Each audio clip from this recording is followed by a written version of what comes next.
como você se comunicava com a galera surda de lá, que você fala Libras, né? Então, Não. Qual que é o nome lá?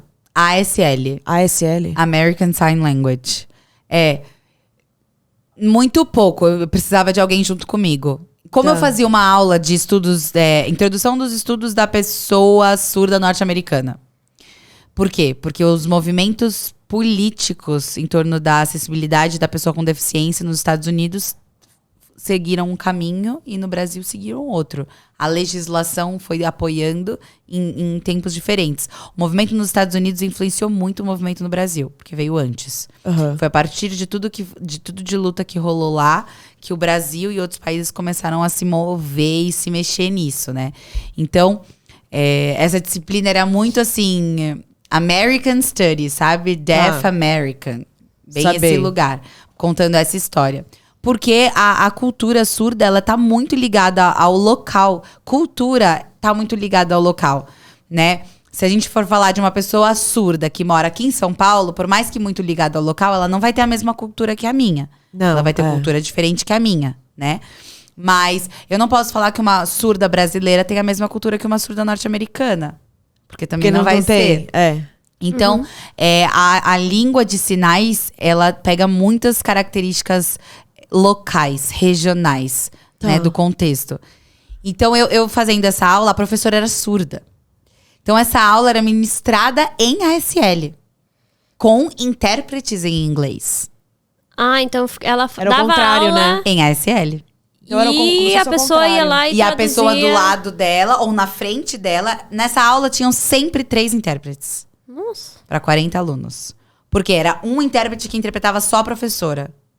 Um intérprete que interpretava só os alunos, porque tinha aluno surdo. Nossa. E o outro intérprete que interpretava os alunos ouvintes para a professora surda. Porque ela Se eu não levantasse escutava. a mão e fizesse uma pergunta.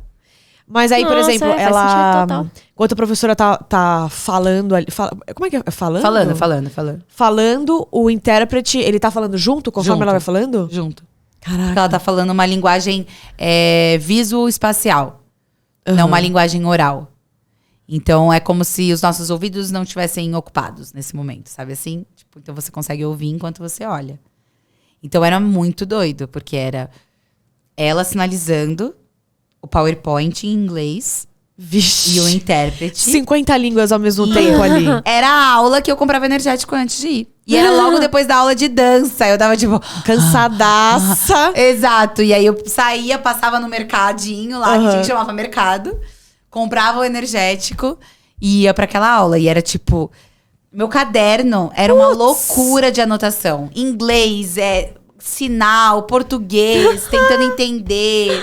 Mano, uma conteúdo. mistura de tudo Uma junto. mistura. Você escrevia só em outras aulas, você escrevia em inglês? Só Como em que é? inglês. Só em inglês? Eu escrevi Só em português. Escrevia em português? Às vezes, sim. Escrevia só em inglês, Eu só não se era escrevo. alguma coisa que eu queria lembrar, tipo, presta atenção, tipo, parece aquele filme tal, me lembra aquela Mano, coisa sim, tal. eu fazia umas entendi. paradas dessas. Tipo, Porque ajuda, né? referência? Referência, É. pode ser referência. É porque, mano, ajuda essas coisas. E... Prova, você teve prova? Coisa assim? Eu tive uma matéria que me dava prova. A de American Deaf Studies dava trabalho pra fazer. E os trabalhos dela eram muito exigentes. Lá não tem a BNT, né?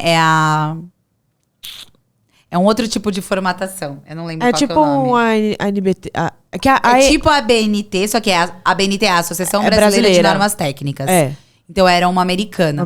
Ela era muito exigente, porque tem até uma parada dentro da cultura surda. Se você escreve surdo com letra maiúscula e surdo com letra minúscula. Vixe, Maria. Você tá querendo se referir a, tipo, personalidades distintas, assim, tá ligado? Caraca! Surdo com letra maiúscula é uma pessoa que tá dentro da comunidade surda, que vive que vive o cenário da comunidade surda, né? Então, tipo assim, não é uma pessoa que vive na comunidade ouvinte, tem pais ouvintes, estuda em colégio ouvinte, fez implante coclear, faz leitura labial, não sabe Libras. Entendi. É uma coisa meio, tipo, tá apropriando-se da cultura ouvinte, nesse caso. Não de uma pessoa que estuda em colégio bilíngue, sabe Libras, a família fala em Libras pra entendi. acompanhar aquela pessoa, entende? Então, até isso ela descontava ponto. Ela era muito exigente. Caraca. Nossa. Mas ela não dava prova. A que dava a prova era a Dr. Lasky, que era a que dava a introdução aos estudos da pessoa com deficiência. Foi a primeira aula que eu entrei, que no primeiro dia ela fez cada um dizer qual era o pronome que gostaria de ser chamado. Olha, que da Nossa. hora. E era a professora mais velha de todos os professores que eu tive lá. Não, tinha uma de dança que era mais velha que ela. Mas assim, batia de idade. Era a professora que, tipo, falava que a gente tinha que chamar ela de Doctor. Ah, Sabe? Ela é esse tipo. tá. Tipo, tinha que ser Dr. Lasky, mas qual pronome você quer usar, meu benzinho? Faça um cartãozinho com o seu pronome e o seu nome para ficar na sua cadeira em todos os dias da Nossa, aula. tinha isso? É muito terceira série isso. Mas eu Aí tinha ficava, isso tipo, na... Celina, she, She, her. She, her. She, her. she, her.